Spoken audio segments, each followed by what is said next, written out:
आइए हम प्रभु के वचन में से प्रेरितों के काम उसका 2 अध्याय और उसकी 37 और 38 आयत में देखेंगे क्या लिखा है।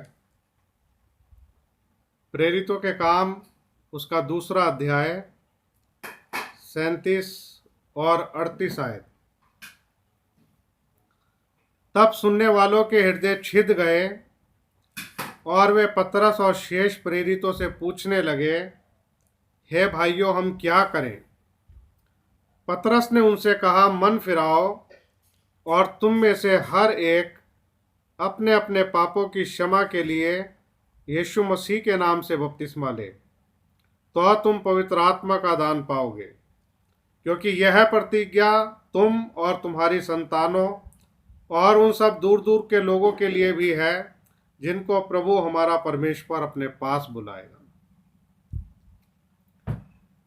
पवित्र आत्मा से परिपूर्ण होकर के पतरस ने पेंतीकुस्त के दिन ये प्रचार किया। और जैसा कि हम जानते हैं, प्रभु यीशु मसीह ने पतरस से कहा था कि मैं तुझे स्वर्ग के राज्य की कुंजियां दूंगा, जो कुछ तो पृथ्वी पर बांधेगा वो स्वर्ग में बंध जाएगा। तो हम प्रभु का धन्यवाद देते हैं कि प्रभु यीशु मसीह ने जो पतरस को स्वर्ग के राज्य की चाबियां दी, वो 3 चाबियां जो हैं, पेंतीकुस्त के दिन जब लोगों ने पूछा कि हम उद्धार पाने के लिए क्या करें, पतरस कहता है, पश्चाताप करो और अपने अपने गुनाहों के मोचन के लिए प्रभु यीशु मसीह के नाम में बपतिस्मा लो, तब तुम पवित्र आत्मा का दान पाओगे। तो हम इन 3 चाबियों को देखते हैं। पहली चाबी है पश्चाताप, यानी कि रिपेंटेंस। दूसरा है प्रभु यीशु मसीह के नाम में पानी का बपतिस्मा। और तीसरी चाबी है पवित्र आत्मा का दान।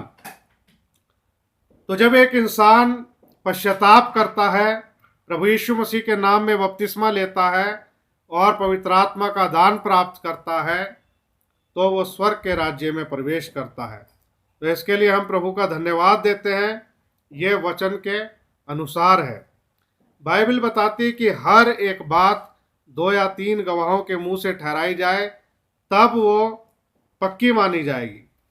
आइए मैं पवित्र शास्त्र से, बाइबल से एक और स्थान से पढ़ता हूँ, जहाँ पर प्रभु यीशु मसीह के नाम के बपतिस्मे का प्रमाण पाया जाता है। प्रेरितों के काम उसका 8 अध्याय और उसकी 16वीं आयत। यहाँ लिखा है, क्योंकि वह अब तक उनमें से किसी पर न उतरा था, उन्होंने तो केवल प्रभु यीशु के नाम में बपतिस्मा लिया था।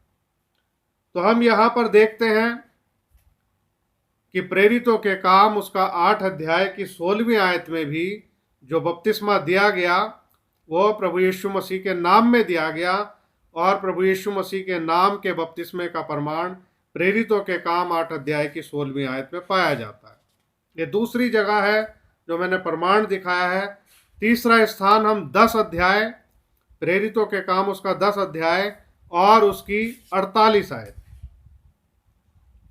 यहाँ लिखा है, और उसने आज्ञा दी कि उन्हें यीशु मसीह के नाम में बपतिस्मा दिया जाए।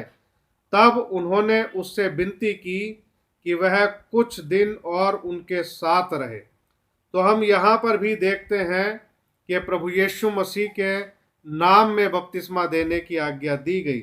प्रेरितों के काम उसका 10 अध्याय और उसकी 48वीं आयत। एक और स्थान से मैं दिखाना चाहता हूँ, वो प्रेरितों के काम उसका 19वें अध्याय में दिखाऊंगा।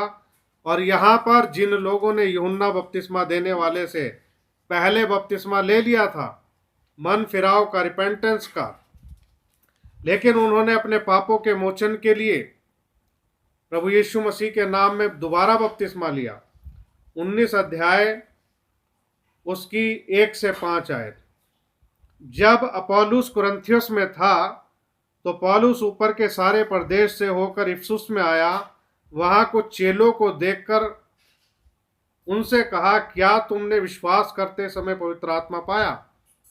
अब ये सवाल था उसका कि क्या तुमने विश्वास करते समय पवित्र आत्मा पाया?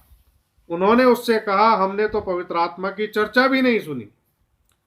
तो जब वो लोग बोलते हैं कि हमने तो पवित्र आत्मा की चर्चा भी नहीं सुनी, तो उसने एक और सवाल किया।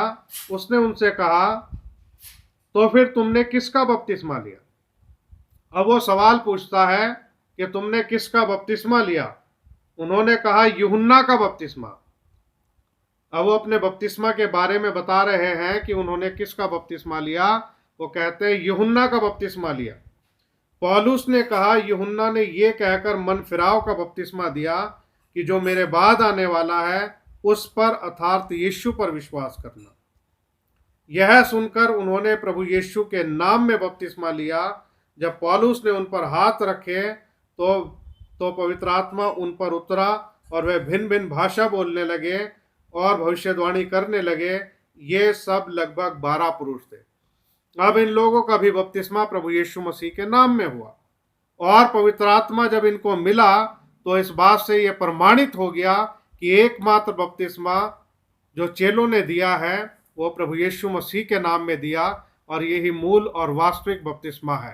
तो मेरे प्रिय भाई बहनों, अगर हम चाहते हैं कि हम परमेश्वर के राज्य में प्रवेश करें तो हमें प्रभु यीशु मसीह के नाम में ही बपतिस्मा लेना चाहिए, क्योंकि जिन लोगों ने प्रभु यीशु मसीह के नाम में बपतिस्मा लिया, प्रभु ने उस बपतिस्मे को प्रमाणित करने के लिए उनको पवित्र आत्मा का दान भी दिया।